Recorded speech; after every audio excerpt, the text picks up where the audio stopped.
Pemirsa, Rektor Universitas Pancasila nonaktif Edi Tut Hendratno hari ini diperiksa di Polda Metro Jaya setelah dilaporkan atas kasus dugaan pelecehan seksual oleh 2 karyawan.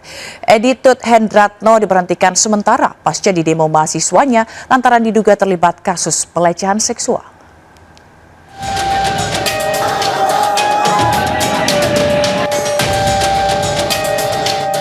Pasca dilaporkan dalam kasus dugaan pelecehan seksual oleh 2 staf Rektor Universitas Pancasila (ETH) diberhentikan sementara oleh pihak kampus dan Yayasan Universitas Pancasila.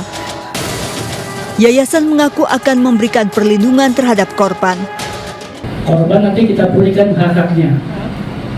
Jadi dalam proses penyelidikan itu kan nanti ada pemeriksaan 8 saksi, kemudian ada pemeriksaan terlapor, kemudian ada gelar perkara. Setelah itu baru kalau ada bukti ke penyidikan, kalau nggak ada bukti SP3. Kita tunggu proses kepolisian. Bagaimana respon dari LPSK? Dia prinsipnya selama ini dia tuh masih tetap pegawai tetap Universitas Pancasila yang ditempatkan di sekolah pasca. Sebelumnya 2 korban dugaan pelecehan seksual ini telah menjalani pemeriksaan psikologi di Rumah Sakit Polri Kramat Jati, Jakarta Timur sebagai salah satu bukti melengkapi laporan korban. Korban mengaku kerap mendapat intimidasi dari pihak kampus, bahkan mendapatkan surat peringatan. Saatnya. Tapi pihak kampus belum pernah manggil Mbak untuk dimintakan itu belum. Mbak, sejauh ini ada intimidasi nggak sih atau ancaman? Ada.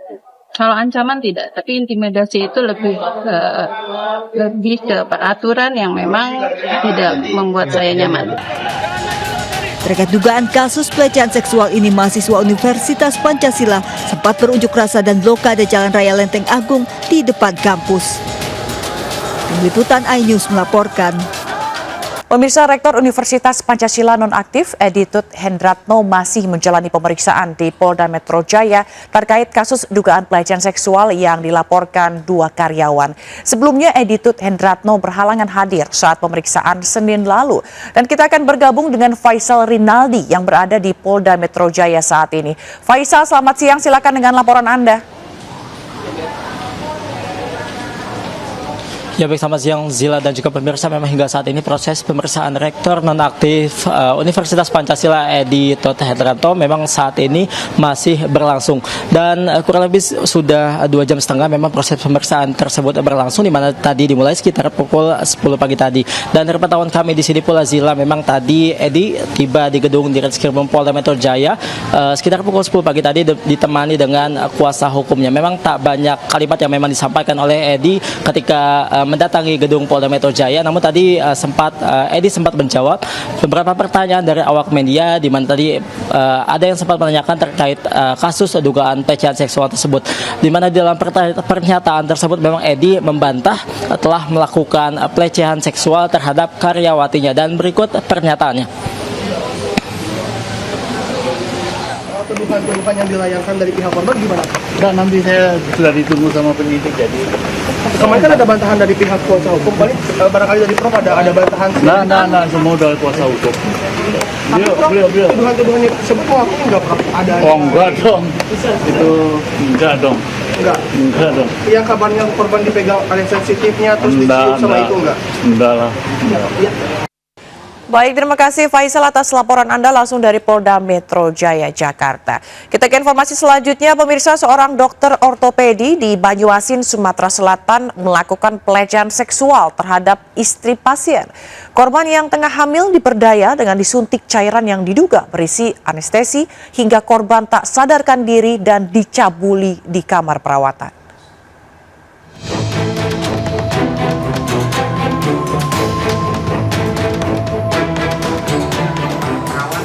Kehebohan terjadi di sebuah rumah sakit swasta di Banyuasin, Sumatera Selatan usai terungkapnya pelecehan seksual seorang dokter terhadap istri pasien. Korban TAF berusia 22 tahun warga Kecamatan Pelaju, Palembang, sementara terduga pelaku MY merupakan dokter ortopedi di rumah sakit tersebut.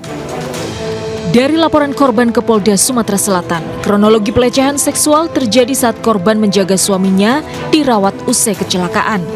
Atas saran MY, suami korban dipindah dari ruang rawat kelas 2 ke VIP.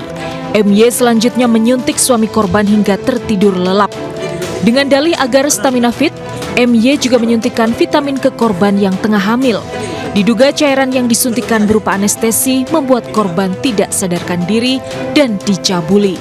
Nah, dalam keadaan tidak sadar itulah oknum dari dokter tersebut itu kan berbuat tidak senonoh. Nah, pada saat klien kami ini bangun, istri dari pasien tadi bangun, itu mohon maaf, bra itu sudah tersingkap ke atas, sudah itu oknum dokter tersebut yang di samping itu, ya kan, itu dalam keadaan mengeluarkan kemaluannya. Melalui kuasa hukumnya, korban telah melaporkan kasus itu ke Polda Sumatera Selatan. Pihak rumah sakit juga telah memecat dokter MY sehari setelah laporan korban. Kita akan laporkan ini ke cyber ya, karena menyangkut nama baik ya di Polda Sumatera Selatan. Sejak dilaporkan Desember 2023, polisi telah memeriksa 7 saksi, termasuk terduga pelaku MY. Namun, polisi belum menetapkan tersangka hingga saat ini. Dari Palembang, Sumatera Selatan, Firdaus Ainus melaporkan. Polda Metro Jaya menggelar rekonstruksi pembunuhan Dante, anak artis Tamara Tiasmara. Tersangka Yuda, kekasih Tamara, memeragakan 102 adegan, termasuk saat menenggelamkan Dante di kolam renang. Tamara juga sempat menangis saat ikut melakukan rekonstruksi.